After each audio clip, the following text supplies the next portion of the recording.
kita sudah bicarakan 2 minggu lalu, orang autentik itu akan keluar aura dari dalam dirinya.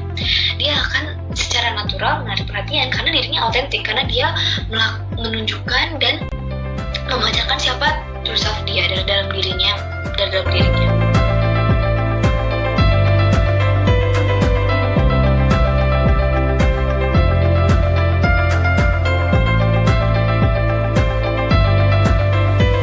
Lawan dari orang autentik ataupun diri sejati adalah orang yang fake self. Berarti lawan dari orang yang menjadi diri sendiri seutuhnya, totalnya adalah apa? Orang yang tidak menjadi diri sendirinya atau fake self. Makanya dalam hidupnya akan dipenuhi dengan kamuflase, kepura-puraan, absurd, halu, ilusif. Ya. Jadi orang yang tidak berani menjadi diri sendirinya, maka hidupnya akan dipenuhi dengan apa? Kamuflase, kepura-puraan, absurditas, halusinasi, ya, atau ilusif, dan lain sebagainya, masih banyak. Nah, makanya sikapnya tidak realistis, ya. Akhirnya dia kebingungan, bimbang, apalagi didera dengan kehidupan saat sekarang yang penuh dengan distraksi, ya. Maka dari itu kita harus menjadi diri yang autentik. Nah, apa sih diri yang autentik tersebut? Dan bagaimana caranya supaya menjadi orang yang autentik? Nah, di sini kita harus tahu dulu apa karakter orang autentik yang menarik. Yang pertama, dia tidak pernah mencari pengakuan. Orang autentik itu tidak pernah mencari pengakuan. Dia cukup mengakui diri sendiri dan melakukan apapun dan mengatakan apapun yang dia ingin katakan dan melakukan apapun yang dia inginkan. Nah, jadi ya seperti yang kita sudah ketahui, orang yang memiliki diri autentik memiliki karakteristik, dia memiliki autentisitas, dia memiliki karakter yang kuat dan kokoh, dan karena karakter yang kuat dan kokoh tersebutlah dia tidak mudah terpengaruh oleh omongan orang lain. Dan ketika dia tidak mudah terpengaruh, ya terserah dia mau ngomong apa, mau melakukan apa. Itu salah satu karakteristik dari orang autentik yang menarik. Nah, yang kedua, dia tidak suka berdebat. Nah, ini kontekstual ya sebenarnya. Tergantung berdebatnya itu apa. Kalau misalkan kita berdebat mengenai suatu isu misalnya, berdebat yang sehat, healthy discussion, jadi kayak diskusi yang sehat. Nah, miskonsepsi, jadi kayak memang fakta itu harus isu tersebut harus diluruskan. Jadi orang-orang memiliki miskonsepsi terhadap isu tersebut, dan kita berdebat agar orang-orang mengetahui fakta yang sebenarnya, agar orang mengetahui apa yang terjadi sebenarnya. Nah, itu baru boleh. Tapi kalau misalkan berdebat hanya untuk memperlihatkan dirinya itu pintar atau memperlihatkan dirinya itu hebat, nah ya itu karakteristik dari orang loser, bukan karakteristik dari orang autentik. Kalau misalkan orang autentik, dia berdebat hanya saat itu diperlukan. Dia tahu kapan saatnya untuk berdebat dan kapan saatnya untuk tidak berdebat. Dia tahu kapan suaranya itu dibutuhkan dan kapan suaranya tidak dibutuhkan. Nah, jadi ya karakter orang autentik yang kedua adalah dia tidak suka berdebat untuk hal yang tidak penting dan untuk mendapatkan pengakuan bahwa dirinya hebat, bahwa dirinya pintar. Dan yang ketiga itu dia tidak, ini lagi-lagi berbicara pengakuan ya. Jadi dia akan melakukan hal-hal yang ingin dia lakukan ketimbang mendapatkan pengakuan. Jadi misalnya ini kan adik-adik yang kelas 3 SMA sekarang baru lulus dan kemarin baru pengumuman SBMPTN. Nah, contohnya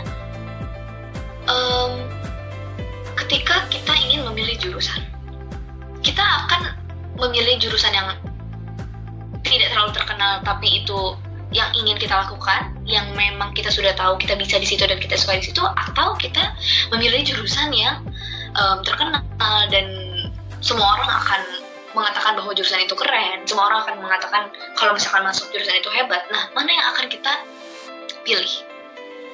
Yang sesuai sama kemampuan kita dan interest kita, atau cuman karena, atau kita akan memilih jurusan yang memang diterima oleh khalayak luas, memang diakui bahwa ya memang itu bagus, tapi kita memilih jurusan itu hanya karena kita ingin mendapatkan pengakuan dari orang lain. Nah, mana yang akan kita pilih kalau misalkan diri kita ini diri autentik?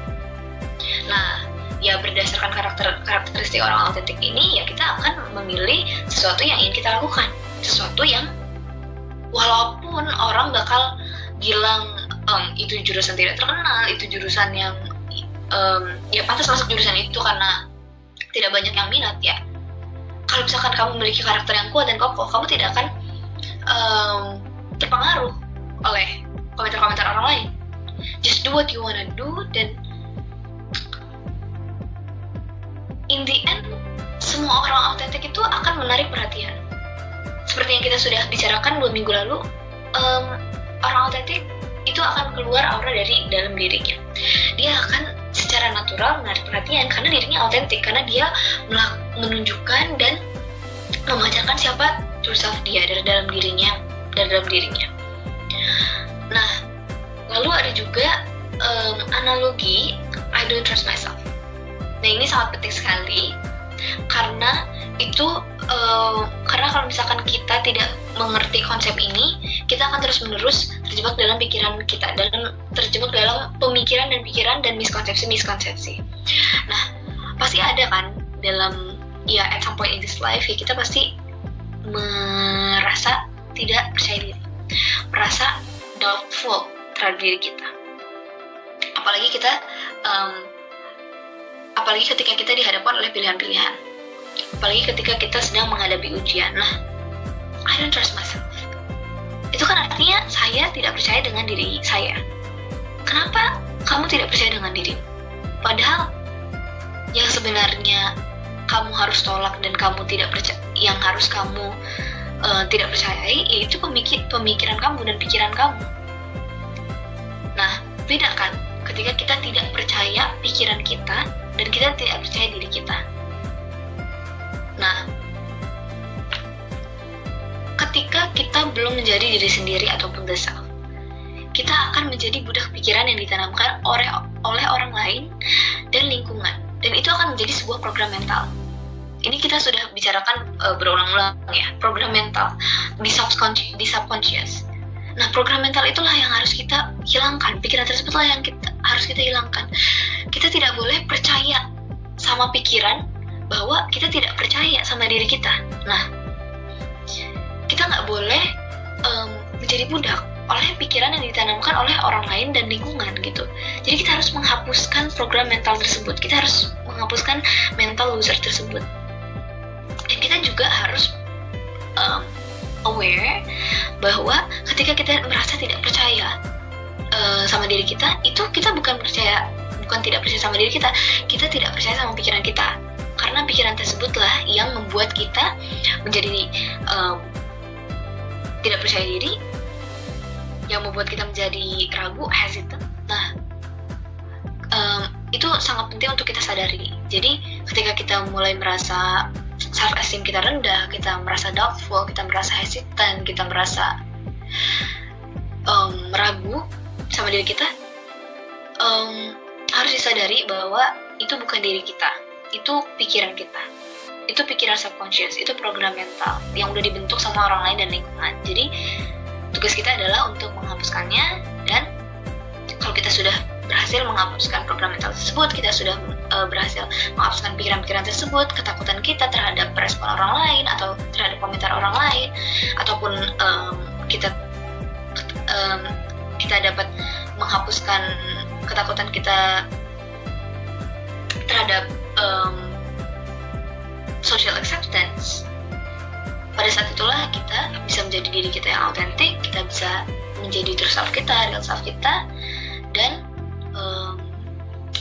mulai detik itu kita dapat menjalani hidup kita dengan bahagia dan kita dapat memaksimalkan potensi yang kita punya. Nah, sekian dari saya. Mohon maaf apabila ada kesalahan dalam kata. Wassalamualaikum warahmatullahi wabarakatuh.